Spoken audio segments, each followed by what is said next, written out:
tardes, estimados participantes. Desde la unidad de Telesalud del Instituto Nacional de Salud del Niño les damos la bienvenida.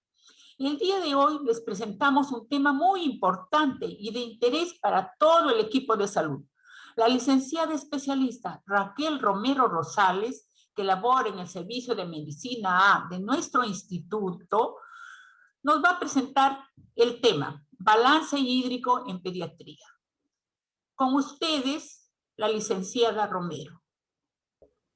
Ya, creo que podemos empezar. Sí, puede empezar, licenciada. Buenas tardes, yo soy Raquel Romero y me ha tocado la exposición sobre balance hídrico en pediatría. Como bien sabemos, hoy en día nosotros trabajamos con los pequeñitos y hay que tener bastante en cuenta lo que es el balance hídrico. El balance hídrico es la cuantificación de todos los ingresos y egresos. Perdón. ¿Cómo veo entera la presentación? A ver, licenciada. El objetivo del balance hídrico, lo que pasa es que quiero que lo vean completo, pero creo que no. Sí, se está viendo. Sí se ve, ¿no? Ya. Entonces, el objetivo del balance es pues conocer los ingresos y las pérdidas hídricas del paciente para de esta forma realizar su balance y saber si pierde o retiene líquidos. Calcular el equilibrio hidroelectrolítico y valorar el estado de hidratación del paciente. Controlar los aportes y pérdidas de líquido del paciente durante el tiempo determinado para contribuir en el mantenimiento del equilibrio hidroelectrolítico. También debemos planear en forma exacta el aporte hídrico que reemplaza las pérdidas basales previas y actuales al organismo. Es necesario conocer también la anatomía de los líquidos corporales. Si bien es cierto, los pequeñitos, cuanto más pequeñitos son, mayor cantidad de porcentaje de líquido tienen. Por ejemplo, en el recién nacido pretérmino menor de 32 semanas, la composición de líquido es un 90%.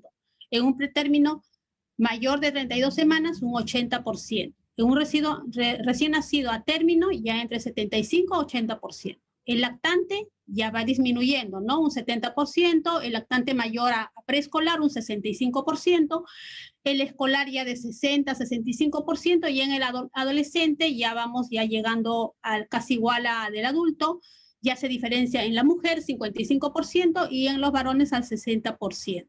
Es la composición del líquido del cuerpo, ¿no? Y la distribución del agua corporal, pues hay que tener en cuenta que tenemos un contenido y en el intracelular, extracelular, y en el extracelular tenemos el líquido intersticial, plasma y transcelular.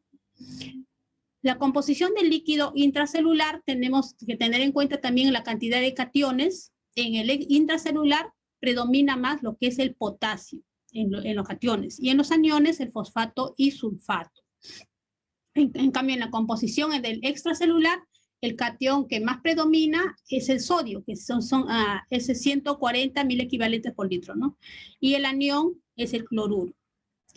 Y entonces esto nos va a ayudar a constituir las constituyentes principales, ¿no? En el extracelular, el catión que predomina es sodio, y en el intracelular el potasio, para que nos ayude a mantener el equilibrio. También tenemos los reguladores del líquido electrolítico, ayudan, ¿no? Los riñones, los pulmones, la piel, y las glándulas, que son las glándulas suprarrenales, la hipófisis, también nos ayuda a regular el tracto intestinal, ¿no? Entonces, en eso vemos lo que es el equilibrio y los solutos, los ingresos y los egresos, que nos van a ayudar a determinar el balance hídrico. En los ingresos tenemos las pérdidas insensibles, la evaporación, piel, el tracto respiratorio. Las pérdidas insensibles, también tenemos la orina, las heces, el sudor. ¿Cuándo está indicado el balance hídrico? En pacientes que tienen pérdidas de líquidos, restricciones de ingesta de líquidos, en pacientes posoperados, inmediatos, de cirugías abdominales, torácicos, mayormente en cualquier tipo de cirugía, porque siempre en una cirugía entran y reciben una cantidad de líquidos dentro de sala, ¿no? En pacientes politraumatizados, en pacientes que reciben tratamientos antibióticos, diuréticos, corticoides, en pacientes con quemadura también, con mucho más razón y más minuciosos, en los que tengan suspendida la vía oral cuando están en NPO. En todos esos casos se considera necesario pues llevar un control y un registro, ¿no?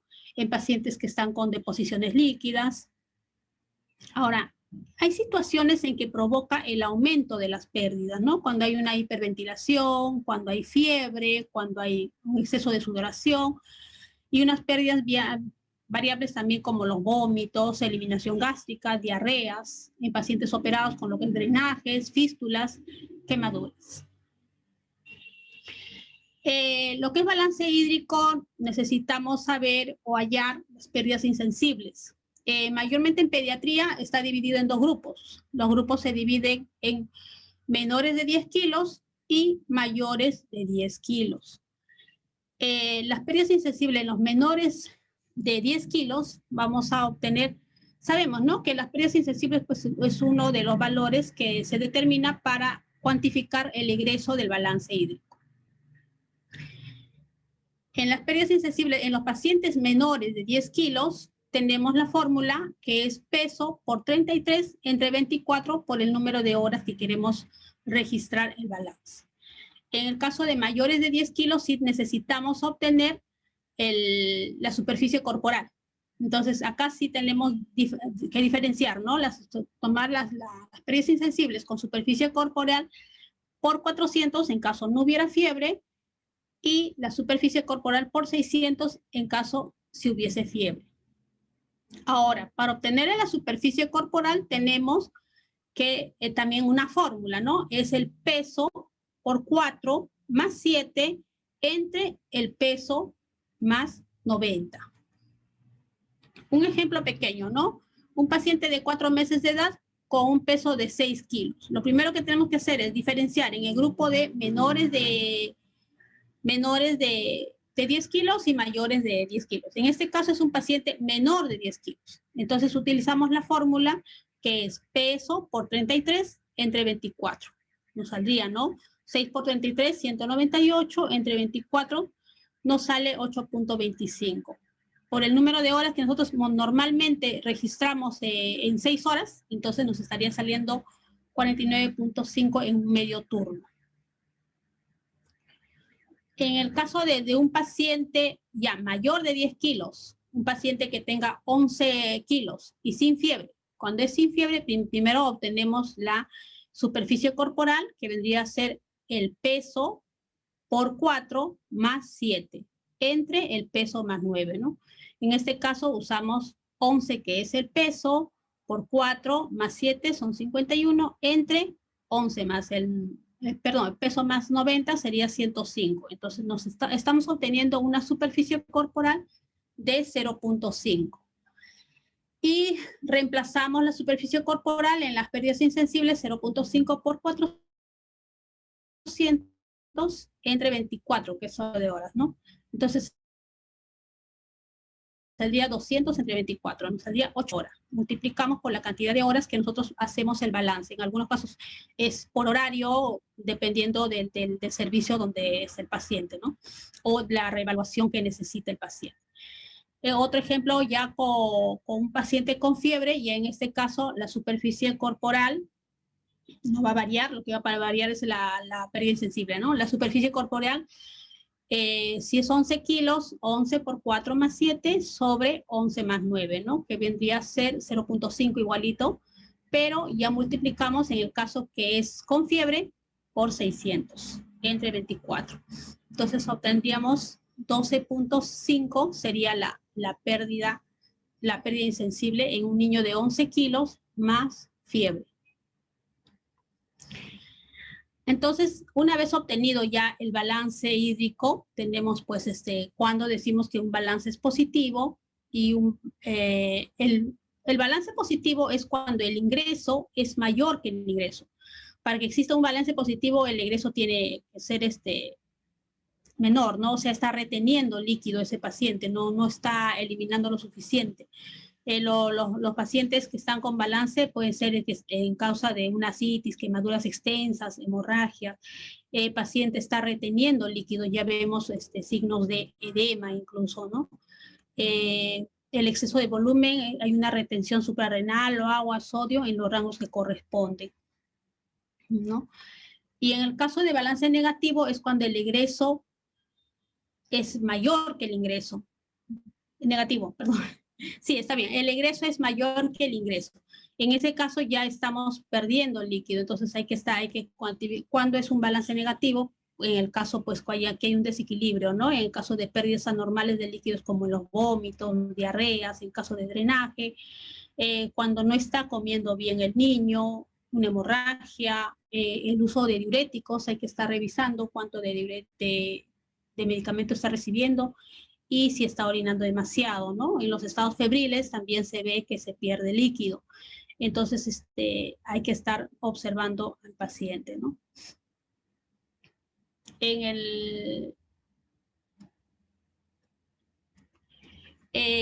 Sabemos que el balance hídrico es bien minucioso, sobre todo en los niños pequeñitos, ¿no? Porque los niños a veces no nos avisan, entonces hay que tener mucho cuidado con el balance hídrico.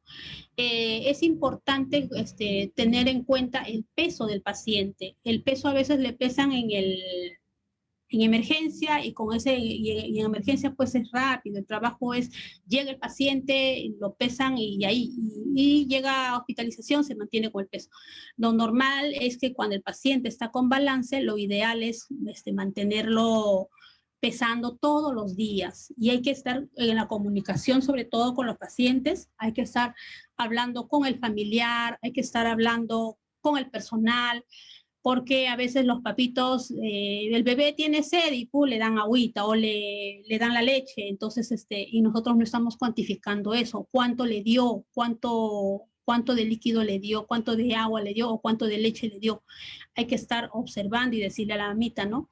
En cuanto, tomar en cuenta el peso de pañales también. Mayormente los pañalitos, a veces la mamá de repente usa pañal talla pequeña, pero no encontró, le trajo un M, pero a veces estamos registrando como que pesa 30 gramos o 40 gramos. Lo ideal es pesar, dejar anotadito los pañales que va a usar durante el turno para llevar un mejor control, para llevar y a veces también hay que pesarlo de inmediato, no es que el pañalito lo tenga ahí, señora, vamos a cambiar el pañalito, no, ya le cambié, ¿hace cuánto tiempo? Hace 40 minutos y el pañalito está guardado, entonces no va a mantener ese peso, no va a ser igual. Entonces lo ideal es pues hay que estar controlando, ¿no? Hay que estar avisando a la mamita en cuanto vamos a cambiar el pañal, de inmediato pesarlo. O decirle, si la señora lo cambió, que nos informe de inmediato para pesar el pañalito. Hay que estar al tanto también con las dietas. Hay que estar, y la balanza, hay que estar revisando si está cuán graduado está la balanza, porque a veces se descalibran, ¿no? A las balancitas, al menos que las que están, que las ponemos y están, entonces no están ya dándonos un peso ideal. Y en los pequeñitos pues hay que tener bastante cuidado porque son gramos de diferencia y a veces pues tú pesas un pañal y dices 250, tanto orino, pero vas a ver y no es 250 lo que orinó el bebé, sino es la balanza que está descalibrada, ¿no? Siempre hay que estar observando para dar un balance o hacer un balance minucioso.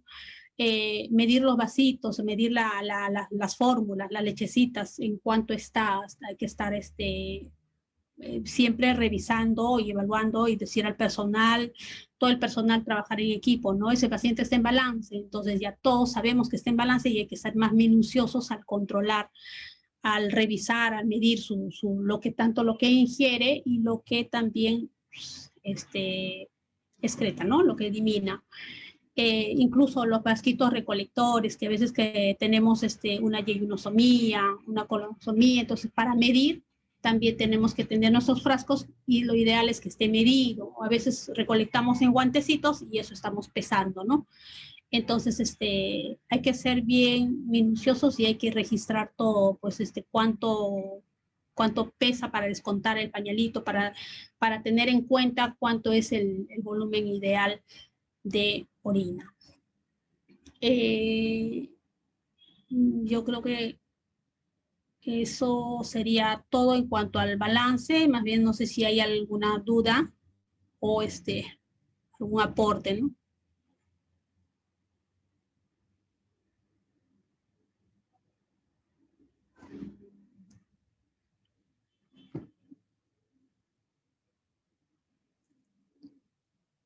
¿Aló?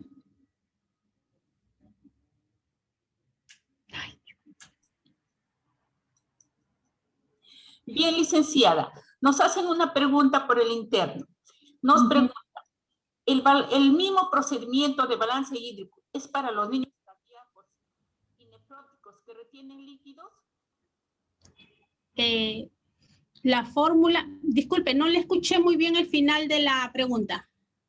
Pregunta que si el procedimiento de balance hídrico es el mismo para los niños cardíacos y nefróticos que retienen líquidos. Claro, la fórmula es la misma, la fórmula de las pérdidas insensibles es la misma. La diferencia va a ser el estado en la que se encuentra el paciente. Por decir, ¿no? Si es un paciente cardiaquito, igualito, le consideramos el peso, las pérdidas insensibles. Si es mayor de 10 kilos, la superficie corporal, la fórmula es la misma. Ahora, si ese paciente estuviera hiperventilando, estuviera con fiebre, estuviera sudoroso, soporoso, entonces ahí sí tendría que cambiar y ya sería en los pacientes nefróticos o en su unidad, ¿no? Pero no, si es un estacionario, es normal, es igual. Es igual para todos los pacientes. Bueno, sí. Esperemos que ya contestamos esa duda. Por el momento no nos llegan más preguntas por el chat. Parece que el tema ha estado muy claro. Les damos unos minutitos, colegas, para que emitan sus preguntas por el chat si tuvieran alguna duda. Bien, licenciada, la verdad que el balance hídrico es muy importante porque eso determina el tratamiento y la evolución del niño.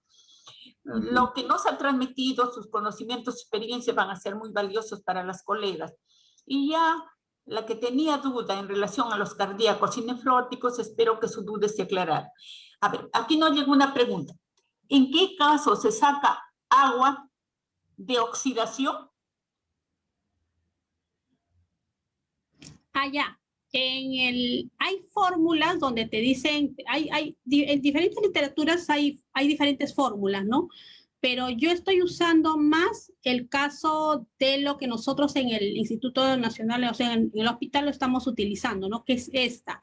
Hay otras fórmulas que sí, pues te sacan el agua de oxidación, ¿no? Pero no, yo estoy usando más en las pérdidas insensibles con la superficie corporal, ¿no? En los niños menores de 10 kilos y mayores de 10 kilos.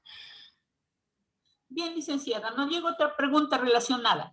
¿Podría decirnos sobre el agua de oxidación y a partir de qué edad se tomaría en cuenta? Mayormente serían pacientes críticos, o sea, cuando están en unidades de riesgo, ¿no? Pero como le digo, en pacientes estacionarios es esta las pérdidas insensibles y la cuantificación pues de ingresos y egresos. Bien, licenciada. Nos llega otra pregunta. ¿Cómo considerar en paciente con diarrea el pañal, orina y deposiciones? Mira, cuando usan pañalito los bebés, en realidad pues nosotros consideramos lo que es, cuando es líquida, con la orina casi no se puede diferenciar. Sé que en la unidad de gastro a veces usan una fórmula, es una formulita donde dividen, pero es por el peso y la cantidad pero cuando son deposiciones líquidas, en realidad consideramos solamente revisar si en realidad hubo orina, porque de eso sí nos cuidamos, ¿no? Si hubo micción o solamente deposición. Pero cuando hay diarrea y orina y en el pañalito siempre es junto, ¿no? Entonces solamente consideramos pues orina más deposición y pesamos. Bien, licenciada, nos llega otra pregunta. Buenas tardes. En niños con síndrome de piel escaldadas y quemaduras, ¿se usa alguna otra constante? No. Es la misma. Ya. Bien, licenciada, por el momento no hay más preguntas, solamente muchos saludos y agradecimientos. Nosotros también agradecemos a usted por su participación, por habernos transmitido sus conocimientos y experiencia. Por favor, dirija sus palabras finales al público presente. Nos llegó otra preguntita, perdón. Cuando un lactante menor succiona bien, ¿cuánto podríamos considerarlo como ingreso? En el caso de la lactancia materna. En el caso que sea lactancia exclusiva, lo ideal es pesar antes de la lactancia y luego de la lactancia. Esa es la diferencia que se toma, ¿no? Hay que estar pesándolo antes de la lactancia, si queremos, si bien estricto, ya, ¿cuánto es antes de lactar? Ya, le pesamos. Y luego de la lactancia, nuevamente le pesamos. Y la diferencia es el consumo de leche que ha consumido el bebé, ¿no? Que ha lactado. Bien, licenciada. O sea que se tendría que pesar al niño cuando la lactancia está libre de demanda a cada rato, ¿verdad? Ese es el problema, por eso es que siempre, o sea, no hay porque hay bebitos, pues, y depende también de la cantidad de leche que tenga la mamá. Hay bebitos que de verdad se atoran, cuando están tomando la succión, se atoran con su lechecita, ¿no? Y hay otros, pues, que tranquilamente hacen un gran esfuerzo de succionar y no hay no hay mucha leche. Bien, Es un poco más difícil de cuantificar a un lactante que a uno que le tenemos con fórmula o que ya está comiendo, ¿no? Mayormente los menores de 6 meses es eso, la dificultad. o sea, lo ideal sería pesarlo antes de que lacte, después de que lacte, ¿verdad? Sí, pero hay bebitos porque te lactan a cada rato, ¿no? O sea, cada 2 horas están lactando los bebés. Pero sí hay que considerar pues el peso diario, ¿no? El peso diario sí es indispensable en los pacientes que tienen lactancia materna. En todos, en realidad, en todo paciente que tiene balance hídrico, el peso diario. Ya. Bien, licenciada. Como ya no hay más preguntas, le agradecemos por todo lo que nos está brindando y pedimos, por favor, sus conclusiones para el público participante. Bueno, como se dice, ¿no? El balance hídrico va a ayudar a determinarnos, ¿no? Si este paciente está reteniendo líquidos o está eliminando demasiados líquidos. Entonces, es bastante importante acá el peso del paciente, los pañalitos, en caso de, bueno, cuando nosotros vemos los pediátricos más hablamos de pañales, cuánto está visionando, cuánto tomó.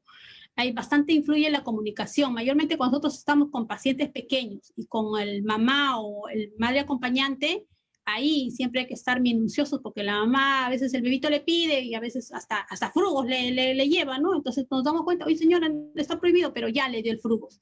Entonces, para ver cuánto está consumiendo, cuánto de ingreso tiene ese paciente. La comunicación es indispensable y sobre todo como es responsabilidad de enfermería hay que estar pendientes, ¿no? Los pañalitos también, los pañalitos a veces las mamás le cambiaron y lo dejaron ahí y hay que estar observando cuánto tiempo está ese pañal ahí, hay que pesarlo de inmediato, ¿no? En cuanto le cambió, de inmediato hay que estar pesando para evitar la evaporación y todo, ¿no? Para que no nos haga cambio el peso. Eso se pide de todo, gracias. Bien, licenciada, considero que ustedes como enfermeras pediátricas están constantemente educando a la mamá acerca de la importancia del balance hídrico, porque ella a veces no mide las consecuencias, ¿verdad? Sí, siempre hay que estar con ella, siempre. Buenas tardes, un aporte por favor. Aló, buenas tardes. Sí, A sí, ver, le copiamos. Aló, a ver, Le copiamos. aló. ¿Me escuchan? Sí, la escuchamos. Ya, soy la licenciada Paula Romero Delgado. En lo que es deposiciones líquidas, generalmente multiplicamos después de haber descontado, ¿no?, el peso del pañal, multiplicamos esa cantidad por 2/3, ¿ya? Y lo que sale, el resultado, restamos al volumen total y le damos, de acuerdo a como veamos, si es mayor cantidad de líquido hacia adelante, más o menos nos da un aproximado de que ha orinado más que la deposición, ¿no? Entonces, la mayor cantidad de esa diferencia se la damos al volumen de orina. Ahora, en el caso de que fuera hacia atrás, no se la damos la mayor cantidad a la deposición. Pero al final, entre orina y heces, nos debe dar el total del volumen que obtuvimos al momento de pesar el pañal y descontar el peso del pañal seco. Bien, licenciada, gracias por su aporte. Muy bueno. ¿Algo más? ¿Alguien más?